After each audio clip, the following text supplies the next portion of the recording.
ప్రభునందు ప్రియమైనటువంటి వారులారా, మన ప్రభువును రక్షకునైనటువంటి యేసుక్రీస్తు వారి యొక్క శుభనామములో మీ అందరికీ నా హృదయపూర్వక శుభములు, వందనములు తెలియజేయుచున్నాను. ఈరోజు ఉదయకాల సమయం దేవుని వాక్యాన్ని ధ్యానం చేసుకుందాము.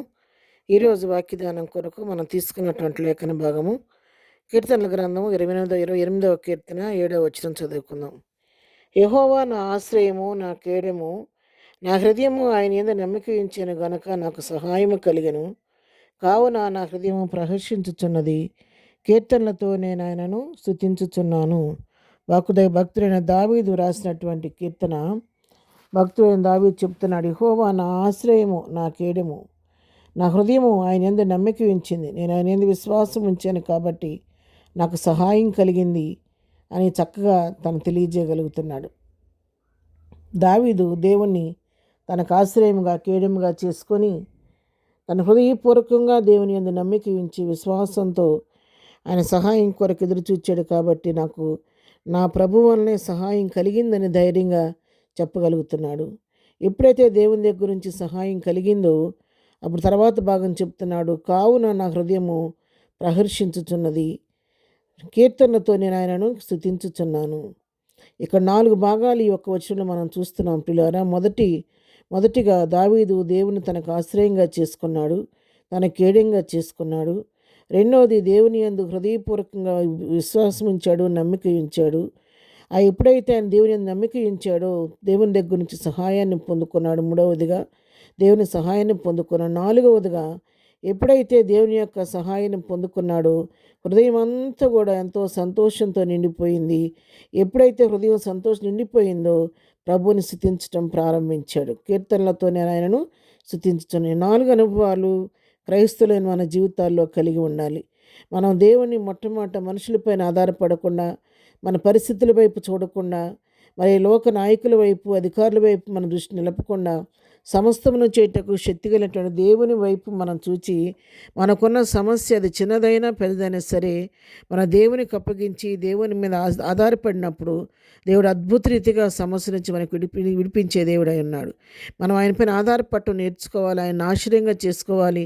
ఆయన కేడంగా డాలుగా చేసుకున్నప్పుడు ఆయన మన పక్షంగా ఉండి యుద్ధం చేసి ప్రతి పోరాటం నుంచి మనకు విజయం కలుగు చేసే దేవుడై ఉన్నాడు.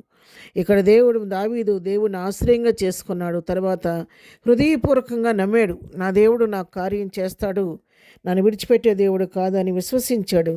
ఎప్పుడైతే తన హృదయపూర్వకంగా ప్రభువుని ఆధారంగా చేసుకొని ప్రభువు తన సమస్య అప్పగించి ప్రభువు సన్నిధిలో ప్రార్థించడం మొదలుపెట్టాడు, దేవుని దగ్గర నుంచి అతనికి సహాయం కలిగింది. సహాయం కలిగిన తర్వాత మర్చిపోలేదు, కానీ హృదయం సంతోషం నిండిపోయిన తర్వాత చేసిన మేలుని బట్టి ప్రభువును స్తుతించడం ప్రారంభించాడు. స్తుతులతో, కీర్తనలతో ప్రభువుని మహింపరచడం దావీదు చేశాడు. ఈ అనుభవాలు మన జీవితాల్లో మనం కూడా కలిగి ఉంటే ఏ పరిస్థితికి మనం చెక్కు చెదరకుండా, జడియకుండా, బెదరకుండా ధైర్యంగా నిలువబడి ప్రభువుని బట్టి ప్రతి సమస్యను మనం జయించగలుగుతాము. ఇటు అనుభవాన్ని మనం కూడా కలిగి ఉండాలి. ఉదయకాల సమయంలో దేవుని వాక్యం వింటున్న ప్రియులారా, మరి దేవుడి వాక్యం ఉదయకాలం సూటిగా మనతో మాట్లాడుతుంది. మనము కూడా మనకు అన్ని పరిస్థితులకు చాలిన దేవుని ఆశ్రయంగా చేసుకుందాం. ఆయన సన్నిధికి వెళ్ళి విశ్వాసంతో, హృదయపూర్వక నమ్మికతో మన సమస్యను ఆయనకు అప్పగించుకున్నప్పుడు ఆయన తప్పకుండా దావీదుకు సహాయం చేసిన దేవుడు నీకు నాకు కూడా సహాయం చేస్తాడు. అయితే చేసిన తర్వాత ఈ చేసిన మేలు మరొక దావీదు వలె మనం కూడా దేవుని స్తుతించవలసిన వారంగా ఉండాలని ఈ వాక్యం ద్వారా మన దిన ఉదయకాలం హెచ్చరించబడుతున్నాము.